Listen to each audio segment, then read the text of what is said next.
ಇದು ಮುಖ್ಯಮಂತ್ರಿಗಳ ಮಾತಾದರೆ ಇನ್ನು ಈ ಕುರಿತು ಆರೋಗ್ಯ ಸಚಿವ ಯುಟಿ ಖಾದರ್ ಅವರ ಜೊತೆ ನಮ್ಮ ವರದಿಗಾರರು ನಡೆಸಿರುವಂತಹ ಚಿಟ್ ಚಾಟ್ ಇಲ್ಲಿದೆ ನೋಡಿ. ಆರೋಗ್ಯ ಸಚಿವ ಯುಟಿ ಖಾದರ್ ಅವರು ನಮ್ಮ ಜೊತೆ ಇದ್ದಾರೆ. ಇವತ್ತು ಬೆಳಗ್ಗೆ ಅಷ್ಟೇ ಅವರು ವೈದ್ಯಾಧಿಕಾರಿಗಳ ಜೊತೆ ತಮ್ಮ ನಿವಾಸದಲ್ಲೇ ಒಂದು ಸಭೆಯನ್ನು ನಡೆಸಿದ್ರು. ಏನೆಲ್ಲ ಚರ್ಚೆ ಆಯಿತು, ಯಾವ ನಿರ್ಧಾರಕ್ಕೆ ಬಂದಿದ್ದಾರೆ ಉತ್ತರಿಸುವ ಸ್ಥಾನದಲ್ಲಿ ಸ್ವತಃ ಯುಟಿ ಖಾದರ್ ಅವರು.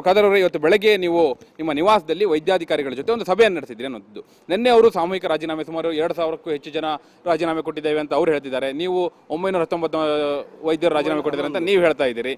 ಸೊ ಇವತ್ತು ಬೆಳಗಿನ ಸಭೆಯಲ್ಲಿ ರಾಜೀನಾಮೆ ವಿಚಾರ ಚರ್ಚೆ ಆಯ್ತಾ? ಯಾವೆಲ್ಲ ವಿಚಾರಗಳು ಚರ್ಚೆಗೆ ಬಂತು? ಈಗ ರಾಜೀನಾಮೆ ಅಂದ ತಕ್ಷಣ ಬಹುಶಃ ಯಾರ್ದೋ ರಾಜೀನಾಮೆ ತಕೊಂಡು ಬಂದು ಯಾರೇ ಇಲ್ಲಿ ಗುಂಪಾಗಿ ಕೊಡುವುದು ಇದು ರಾಜೀನಾಮೆ ಅಂತ ಹೇಳಲಿಕ್ಕೆ ಸಾಧ್ಯ ಇಲ್ಲ. ನನ್ನ ರಾಜೀನಾಮೆ ಬಂದು ನಾನೇ ಖುದ್ದಾಗಿ ಬಂದು ವ್ಯಕ್ತಪಡಿಸಿದಾಗ ಅದು ನಿಜವಾದ ರಾಜೀನಾಮೆ. ಆ ವಿಚಾರ ಬಹುಶಃ ಇಲ್ಲಿ ಅದಕ್ಕಾಗಿ ವೈದ್ಯಾಧಿಕಾರಿಗಳ ಹತ್ರ ಹೇಳಿದಿರಿ. ನಮ್ಮ ವೈದ್ಯಾಧಿಕಾರಿಗೆ ನಾವು ಈ ವಿಚಾರ ಸ್ಪಷ್ಟವಾಗಿ ನಾವು ಇವತ್ತು ಹೇಳಿದ್ದೇವೆ. ಆದ ಕಾರಣ ನಾವೀಗ ಪರಿಗಣಿಸುವಂಥದ್ದು 911 ವ್ಯಕ್ತಿಗಳು ಬಂದಿದ್ದಾರೆ. ಇದರಲ್ಲಿ ಎಷ್ಟು ಬೈಫೋರ್ಸ್ ಕೊಟ್ಟಿದ್ದಾರೆ, ಎಷ್ಟು ಬೇರೆ ಬೇರೆ ಸೈನ್ ಹಾಕಿದ್ದಾರೆ, ಇದೆಲ್ಲ ವಿಚಾರ ಇನ್ನೂ ನೋಡಬೇಕಷ್ಟೇ. ಅದಕ್ಕೆ ಆ ವಿಚಾರವನ್ನು ಒಂದು DHO ಮುಖಾಂತರ ನಾವು ಪುನಃ ರಿವೆರಿಫೈ ನಾವು ಮಾಡುವಂಥ ವಿಚಾರದಲ್ಲಿ ಅದು ಬೇರೆ ಕೆಲಸ ನಡೀತಾ ಇದೆ. ಇವತ್ತು ಈ ವಿಚಾರ ಸಂಬಂಧಪಟ್ಟಂತೆ ಬಹುಶಃ ಇವತ್ತು ಇದು ಇಲಾಖೆ, ನಮ್ಮ ಆರೋಗ್ಯ ಇಲಾಖೆ ಮತ್ತು ನಮ್ಮ ವೈದ್ಯರ ಸಂಘದ ನಡುವೆ ಇರುವಂಥ ಸಂಘರ್ಷ ಅಲ್ಲ. ನಮ್ದೇನಿದ್ರು ಕೂಡ ನಮ್ಮ ಸಾರ್ವಜನಿಕ ನಮ್ಮ ಆರೋಗ್ಯ ಇಲಾಖೆಯ ಬದ್ಧತೆ ಉಳಿಸುವಂಥ ಬದ್ಧತೆ ಇವತ್ತು ನಮಗೆ ಬೇಕಾಗಿದೆ. ಯಾಕೆಂದರೆ ಅತ್ಯಂತ ಸಮಾಜ ಕಟ್ಟಕಡೆ ಮತ್ತು ನಿರ್ಗತಿಕ ಮಾಧ್ಯಮ ವರ್ಗದ ಬರುವಂಥ ಒಂದು ವ್ಯವಸ್ಥೆಯಲ್ಲಿ ಉತ್ತಮವಾದ ವಾತಾವರಣ ನಿರ್ಮಾಣ ಪ್ರತಿಯೊಬ್ಬರ ಜವಾಬ್ದಾರಿ. ಇದಕ್ಕೆ ಎಲ್ಲರೂ ತಾಳ್ಮೆಯಿಂದ ತಮ್ಮ ಕೆಲವನ್ನು ನಿರ್ವಹಿಸೋದು ಪ್ರತಿಯೊಬ್ಬರ ಒಂದು ರೆಸ್ಪಾನ್ಸಿಬಿಲಿಟಿ. ಪ್ರಶ್ನೆ ಆಗಿರುವಂಥದ್ದು ಪ್ರಮುಖವಾಗಿ 3 ಬೇಡಿಕೆಗಳು. ಒಂದು, ಜಿಲ್ಲಾಸ್ಪತ್ರೆಗಳನ್ನ ವೈದ್ಯಕೀಯ ಶಿಕ್ಷಣ ಇಲಾಖೆಯಿಂದ ಹೊರಗೆ ತರಬೇಕು ಅನ್ನುವಂಥದ್ದು. ಹಾಗೆ ಡೈಲಿ ವೇಜಸ್ 28,000 ಏನು ಮಂತ್ಲಿ ಕೊಡ್ತಾ ಇದ್ದೀರಿ ವೈದ್ಯರಿಗೆ, ಅದನ್ನ ಹೆಚ್ಚು ಮಾಡಬೇಕು ಅನ್ನುವಂಥದ್ದು. ಇನ್ನು 2 ಬೇಡಿಕೆಗಳು ಇವೆ ಇದು 2 ಪ್ರಮುಖವಾಗಿ ಅವರು ಮುಂದೆ ಇಟ್ಟಿರುವಂಥದ್ದು ಅಂತ.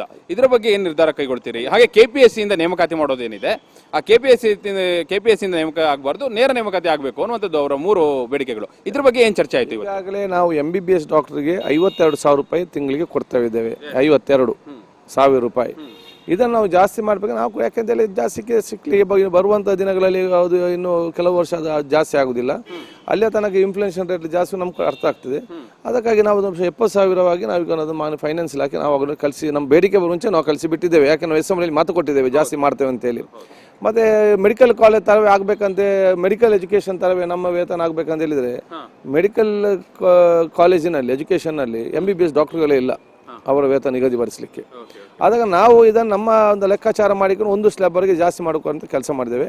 ಅದೇ ರೀತಿ ನಮ್ಮ ಪ್ರೊಫೆಸರ್ ಕೂಡ PG ಡಾಕ್ಟರ್ ಕೂಡ ಇವತ್ತು 80ರಿಂದ 1,08,000 ಸೀನಿಯಾರಿಟಿ ಹೋಗಿ ನಾವು ಫೈನಾನ್ಸ್ ನಾವು ಕಲಿಸುವ ವಿಚಾರ ಇವತ್ತು ಮಾಡಿದ್ದೇವೆ. ಇನ್ನು KPSCಗೆ ಬರುವಂಥ ವಿಚಾರ ಇವತ್ತು ಏನಂತ ಹೇಳಿದರೆ ನೇಮಕಾತಿ. ಬಹುಶಃ ಇವತ್ತು ನಾವು ಕೂಡ ಡೈರೆಕ್ಟ್ ಸ್ವಲ್ಪ ಬೇಗ ಆಗ್ಬೋದು ಅಂತ ಆಲೋಚನೆ ಮಾಡಿದ್ದೆವು. ಬಹುಶಃ ನಮ್ಮ ಲೀಗಲ್ ಒಪಿನಿಯನ್ ಮತ್ತು ಫೈನಾನ್ಸ್ ಏನಂತ ಹೇಳಿದರೆ, ಒಂದು ಸಂವಿಧಾನಬದ್ಧವಾದ ಅಲ್ಲಿ ಒಂದು ಅಥಾರಿಟಿ ಇರುವಾಗ ನೀವು ಅದನ್ನು ಬಿಟ್ಟು ನೀವು ಡೈರೆಕ್ಟ್ ಮಾಡಿದರೆ ನಿಮ್ಗೆ ಯಾರಿಗೆ ಅವಕಾಶ ಸಿಕ್ಕಲಿಲ್ಲ. ನಾಳೆ ಯಾವುದೊಬ್ಬ ಕೋರ್ಟಿಗೆ ಹೋಗಿ ಇವರು ಡೈರೆಕ್ಟ್ ಮಾಡಿದರೆ ಕಾನ್ಸ್ಟಿಟ್ಯೂಷನ್ ಪ್ರಕಾರ ಸಂವಿಧಾನಬದ್ಧವಾಗಿ ಮಾಡಬೇಕಂತ ಹೇಳಿದಾಗ ನಾಳೆ ಕೋರ್ಟ್ ಸ್ಟ್ರೈಕ್ ಡೌನ್ ಮಾಡಿದರೆ ಇದು ಕ್ಯಾನ್ಸಲ್ ಆಗ್ತದೆ. ಇನ್ನು ಮಾಡಕ್ಕೆ ಮತ್ತೆ ಹಿಂಗೆ ಹೋಗ್ತದೆ.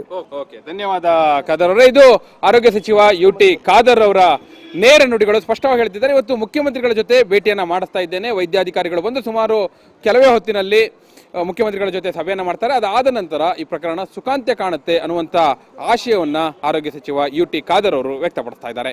ಬೆಂಗಳೂರಿನಿಂದ ಕ್ಯಾಮರಾ ಪರ್ಸನ್ ವೆಂಕಟೇಶ್ ಜೊತೆ ವೀರೇಂದ್ರ ಒಪ್ಪಂದ, ಸುವರ್ಣ ನ್ಯೂಸ್.